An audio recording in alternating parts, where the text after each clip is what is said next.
Hello दोस्तों, आपने YouTube की सबसे बेहतरीन वीडियो पे क्लिक कर दिया है। दोस्तों, आज की वीडियो में आप लोगों के लिए बहुत अच्छी खबर है। आप लोगों के लिए एक बार फिर बहुत बड़ी खुशखबरी है। जो अभी अभी आज का दूसरी शिफ्ट का यूपी टेट का जो भी पेपर हुआ है, दोस्तों ये पेपर भी बहुत आसान पेपर आ गया है, जैसा हमने उम्मीद किया था। अगर आपने यह वीडियो पूरा देख लिया तो दोस्तों 100% आप लोग सिलेक्शन के करीब हो, क्योंकि जो भी सवाल पूछे गए सेकंड शिफ्ट में काफ़ी इजी सवाल थे। सभी को मैं ट्रिक से लॉजिक से कराने वाला हूँ। वीडियो को ध्यान से देखना है। उम्मीद करता हूँ कि आप लोग वीडियो को लाइक करते हुए जरूर चलोगे।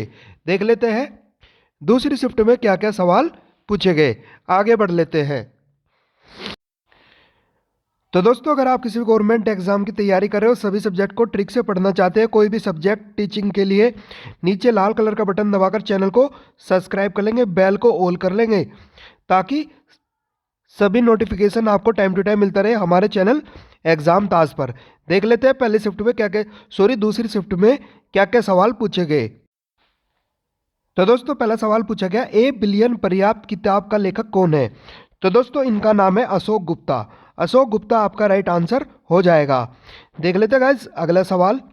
एक सवाल ये भी बेहतरीन पूछा गया, भारत में पहली जनसंख्या नीति कब लागू की गई थी। तो दोस्तों, ये की गई थी 1976 में। ये भी आपको याद रखना है। अगला सवाल देख लेते हैं। एक सवाल ये पूछा गया, म्यांमार की सबसे ऊंची चोटी कौन सी है। तो दोस्तों, ये है हकाकाबो राजी।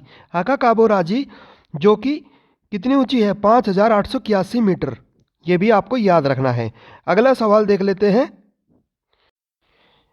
एक सवाल ये भी पूछा गया, सिंधु नदी को किस नदी की नील नदी के नाम से भी जाना जाता है। तो दोस्तों, इसको पाकिस्तान की नील नदी के नाम से भी जाना जाता है। उम्मीद करता हूँ सभी प्यारे बच्चे वीडियो को लाइक करते हुए चल रहे होंगे, और आपने नीचे लाल कलर का बटन दबाकर चैनल को सब्सक्राइब भी कर लिया होगा। अगला सवाल देख लेते हैं, बांग्लादेश का राष्ट्रीय खेल क्या है। तो राइट आंसर हो जाएगा कबड्डी। कबड्डी आपका करेक्ट आंसर चला जाएगा। देख लेते हैं अगला सवाल, मानव शरीर में वसा में घुलनशील विटामिन कहाँ पाए जाते हैं। तो दोस्तों, ये पाए जाते हैं यकृत में। लीवर इस सवाल का राइट आंसर हो जाएगा। देख लेते हैं अगला सवाल, बाबर को दिल्ली सल्तनत के साम्राज्य पर आक्रमण करने के लिए किसने आमंत्रित किया था। तो दोस्तों, ये किया था राणा सांगा ने। राणा सांगा इस सवाल का राइट आंसर हो जाएगा।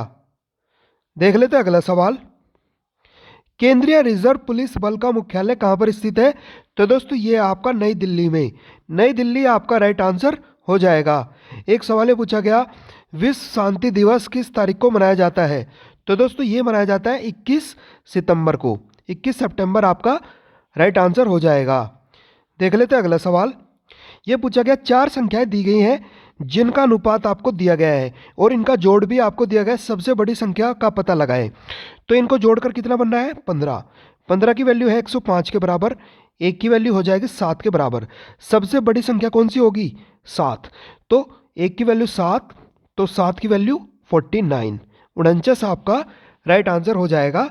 आप लोग इस प्रकार ये सवाल करके आ सकते थे। आगे बढ़ लेते हैं। अगला सवाल देख लेते हैं। एक सवाल ये पूछा गया, इसका अनुपात ये दिया गया है, इसका अनुपात आपसे पूछा है, कैसे करेंगे। ये लॉजिक से मैं बता देता हूँ। पहली तीन संख्याओं को जोड़ेंगे तो कितना आएगा, 10। 10 में अगली संख्या की गुणा कर देंगे 3 की, तो ये हो जाएगा 30। और इनमें से पहली तीन संख्याओं को जोड़ेंगे 7। 7 में 5 की गुणा कर देंगे, ये आएगा 35। 35 इस सवाल का राइट आंसर हो जाएगा। तो आप लोग इस प्रकार ये सवाल करके आ सकते थे। ओके गाइस, आगे बढ़ लेते हैं। अगला सवाल भी देख लेते हैं। ये तो नहीं पूछा गया था। अगला सवाल देख लेते हैं। एक सवाल दोस्तों आपसे ये अंग्रेजी का भी पूछा गया, the opposite of attractive. Attractive का अपोजिट क्या होगा। तो इसका अपोजिट हो जाएगा रिपल्सिव। बी ऑप्शन आपका राइट आंसर हो जाएगा। उम्मीद करता हूँ आप लोग वीडियो को लाइक कर रहे होंगे, चैनल को ज्वाइन भी कर रहे होंगे। कर लेंगे गाइस, बहुत इंपॉर्टेंट चैनल है।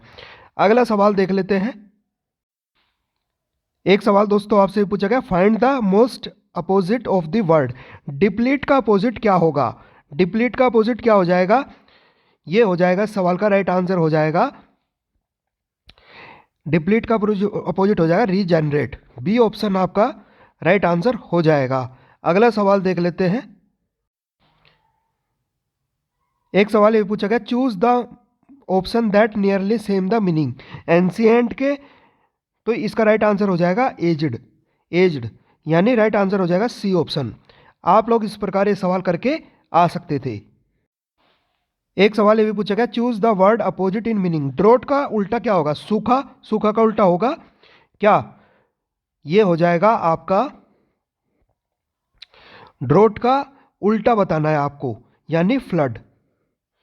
डी ऑप्शन आपका राइट आंसर हो जाएगा। अगला सवाल देख लेते हैं। एक सवाल दोस्तों आपको पूछा गया, एक कुर्सी की कीमत 500 रुपये है, इसे 10% की 2 क्रमागत छूट पर बेचा गया, तो इसका विक्रय मूल्य क्या होगा? देखो, इस कुर्सी की कीमत इतनी है, तो 500 के छूट पर बेचा गया, 9/10, 9/10, ठीक है। तो क्या होगा, यहाँ से 2 जीरो कट जाएगी, यह आएगा 9 9 81, 81 की गुणा 5 में होगी, यही इसका क्या आएगा? विक्रय मूल्य 405 आपका राइट आंसर हो जाएगा, क्योंकि इसको छूट पर बेचा गया, तो राइट आंसर हो जाएगा 405 रुपये। तो इसको कितने रुपए में बेचा गया? 405 में। इन तीनों की गुणा आपस में कर देंगे, तो राइट आंसर आपका आ जाएगा। उम्मीद करता हूं आपने लाइक भी कर दिया होगा और चैनल को ज्वाइन भी कर लिया होगा। अगला सवाल देख लेते हैं। एक सवाल दोस्तों आपसे पूछा गया, किसी संख्या का 2/3 का 3/4 का 4/5 का 420 है, तो वह संख्या क्या है? देखो, x मान लेते हो संख्या को, 2/3 का 3/4 का 4/5 का, ये है 420 के बराबर। 3 से 3 काटेंगे, 2 से काटेंगे, तो यह आएगा आपका x बराबर 420 गुणा में 5/2, तो ये आएगा 120। सॉरी, ये आएगा कितना? 2 2 दूनी 4, 2 एकम 2, तो यह आएगा 21 पंजे 1050। इस सवाल का राइट आंसर हो जाएगा। आप लोग इस प्रकार ये सवाल करके आ सकते थे। ठीक है, लाइक कर दिया होगा आपने, सब्सक्राइब भी कर लिया होगा, बहुत इंपॉर्टेंट आपका पेपर था। आगे बढ़ लेते हैं।